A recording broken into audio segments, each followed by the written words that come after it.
Bonjour Vincent. Bonjour Michael. On va faire un tour de Nogent où tu vas nous expliquer à chaque fois et on va profiter de ta richesse pour nous faire connaître le patrimoine de Nogent.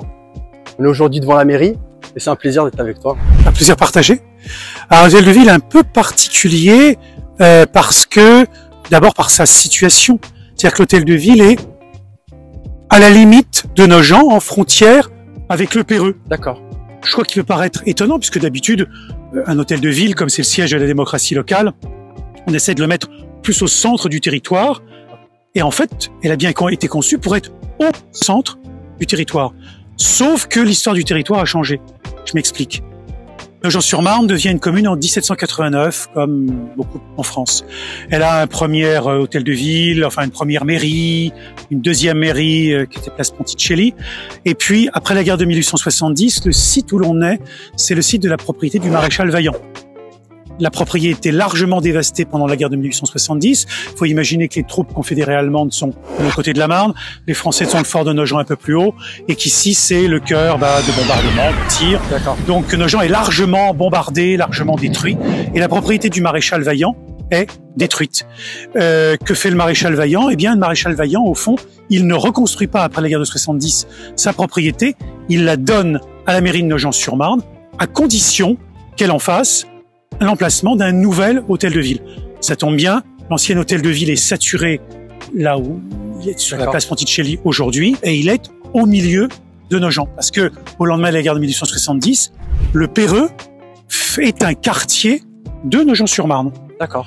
Et en fait, Nogent peut, ces deux ensembles, en termes de population, on a autour de l'église le vieux Nogent, sur l'axe de la Grande Rue, et puis on a le nouveau quartier du Perreux, du côté du Perreux. D'accord. Et entre les deux, rien est vide.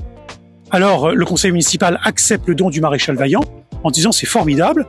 On a cet emplacement qui est pile au milieu de la ville, et comme il y a des tensions entre le quartier du Perreux qui veut son autonomie, C'est le début de la scission. C'est le début de la scission. C'est-à-dire que véritablement, le quartier du Perreux s'est beaucoup développé après, enfin, c'est créé, à partir de l'ouverture de la gare de Jean-Pierre-le-Brie en 1857. On a loti les anciennes terres de, Robert Milin du Perreux, et sont nés des lotissements qui ont particulièrement bien réussi. Dans ces années 1870, le quartier du Perreux est important et il est mécontent d'être à l'écart, sans service public, sans une voirie adaptée.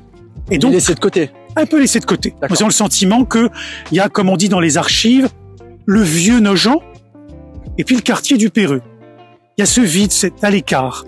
Alors, la ville de Nogent, le conseil municipal de Nogent se dit mais c'est formidable cette proposition du maréchal Vaillant, parce qu'au fond, ce terrain-là, il est au milieu. Donc, il est au milieu de la ville, symboliquement, profiter à tout le monde. Tout le monde va être à égale distance de ce nouvel hôtel de ville. Et puis en plus, il va résorber l'espèce de vide qui existe entre le nouveau quartier du Perreux et le vieux Nogent. Donc ça va être l'idée de l'hôtel de ville et tout un quartier autour qui va permettre de rapprocher les uns et les autres. D'accord. Donc c'est pour ça que la proposition du maréchal Vaillant est acceptée. Bon, ça rate, parce que finalement... C'est un échec. C'est un échec parce que, alors, la ville de Nogent va faire beaucoup de choses pour satisfaire les habitants du Perreux. Il y a le syndrome de l'enfant mal aimé là. Il est resté. Oui, il y a un peu le syndrome de l'enfant mal aimé, à l'écart. Pourtant, la ville de Nogent, le conseil de Nogent va faire tout faire pour rattraper le coup, pour ce que les Perreuxiens de ce quartier du Perreux se sentent moins à l'écart, voilà. Donc on va construire une école, on va rapprocher les services publics, on va reprendre la voirie à son compte. Mais au bout d'un moment, au fond, l'envie de Henri L'Hôpital-Navarre de voir le quartier où il habite être érigé en commune indépendante va être la plus forte. Il a le mode d'emploi dans la loi du 5 avril 1884. 1887, le quartier est érigé en commune. Mais l'hôtel de ville, lui, est achevé. L'hôtel de ville est achevé en 1879. D'accord. Donc, voilà, donc ce gag, entre guillemets, de voir cet hôtel de ville aux marges de la commune qui est censée représenter. Donc voilà, cet hôtel de ville, il représente aussi cette histoire-là, de cette tension entre Nogent-le-Péreux, cette urbanisation de Nogent, les lotissements. Il en est une part. Il a été construit en une fois déjà, cet hôtel de ville, où il y a eu plusieurs étapes. Alors il y a eu un premier projet qui tombe à l'eau. Premier projet qui est abandonné parce que il y a une difficulté du sol, rien n'est simple. Donc il y a un deuxième projet et le bâtiment, au fond, il est très classique. Enfin, il ressemble à tous les hôtels de ville qu'on peut trouver dans cette grande moitié du 19e siècle, par la pierre, par l'alignement des façades, par son style éclectique qui consiste à emprunter à plein d'autres choses. On pastiche, vous voyez, avec son grand balcon, avec ses colonnes, on pastiche un peu tous les siècles. Au fond, l'hôtel de ville n'est pas original. Les hôtels de ville, même chose pour ceux des arrondissements de Paris, ne sont pas originaux. On prend tous les styles qui existent, on les accommode. L'idée, c'est aussi que, au fond, l'important n'est peut-être pas là, c'est qu'on a un monument, un grand, imposant, qui incarne la démocratie locale qui véritablement se développe. Parce que là, on est en 1879, quand l'hôtel de ville est ouvert. On est au début de la Troisième République. C'est le moment où la Troisième République commence à donner aux départements et aux communes les moyens un peu plus d'exercer leurs compétences. Au département, la commune, il faudra attendre 1884. On n'est pas encore dans la décentralisation, mais quand même, on veut accorder plus de visibilité aux pouvoirs locaux. Les maires ne vont plus être nommés comme ils l'étaient au début du 19e siècle sous l'administration napoléonienne. On va avoir des conseils élus, les maires vont être élus.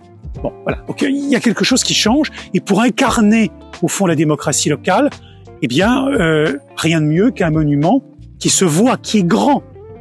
Il est peut-être même un peu démesuré. On pourrait faire quelque chose de plus petit. Les services municipaux n'étaient pas si importants que ça. Au fond, en 1870, les lois de décentralisation vont conférer beaucoup de fonctions aux communes.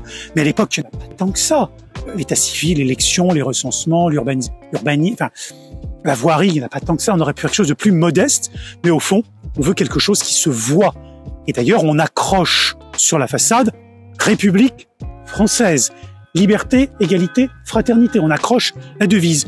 Il faut quelque chose d'important qui incarne cette démocratie locale et la commune. Tout en haut, vous avez emmailloté dans un filet ce petit château.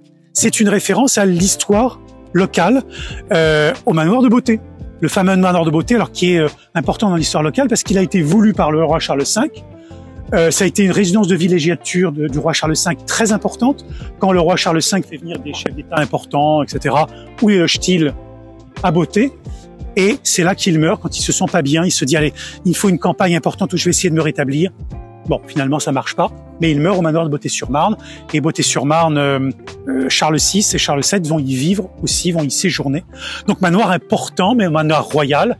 Donc, que l'architecte a fait figurer là-bas. C'est un manoir de fantaisie. Le manoir de Beauté était carré, celui-là est rond. Voilà. Le 19e siècle prend des libertés avec beaucoup de choses. Et le Moyen-Âge est souvent fantaisiste. Et ils font bien. J'avais une question. Oui. Parce que justement, on a déjà parlé et on en reparle là. Mais sur le drapeau, j'ai jamais prêté attention. Beauté-Plaisance, justement, c'est écrit sous le. Alors, Beauté-Plaisance, c'est la devise de Nogent-sur-Marne qui renvoie aux deux manoirs médiévaux de Nogent. D'abord, le manoir de Plaisance, qui apparaît au XIIIe siècle, qui est surtout dans le giron de la famille de Bourgogne, et le manoir qui un temps va passer, le roi de France va le récupérer, mais enfin ça, il faudra refaire une histoire plus particulière là-dessus, et le manoir de Beauté, qui lui apparaît à la fin du XIVe siècle, qui est un manoir royal. Donc les deux manoirs, alors là on les a figurés de façon symbolique en tours rondes, ce n'étaient pas des tours rondes, mais dans l'héraldique, quand on fait des blasons, on a des... on fonctionne par symbole. D'accord. Voilà. Donc les deux manoirs, Beauté, Plaisance. On a une gravure qui représente le manoir de Beauté-sur-Marne, mais seulement au XVIIe siècle. Donc il est déjà en grande partie abîmé. Donc on ne sait pas vraiment très précisément à quoi il ressemblait. On a des inventaires aux Archives nationales du manoir, et en revanche, il existe au musée Carnavalet des carreaux de pavement, les carreaux du sol ou des murs de ce manoir. Très beau manoir, très beau carreau de pavement. Et on a, par les descriptions, par la littérature, on sait que c'était une résidence de villégiature très importante, très prisée, très belle. C'est pour ça que quand Charles V fait venir son oncle à Nogent-sur-Marne, l'empereur Charles IV de Luxembourg, il le loge au manoir de Beauté. D'accord.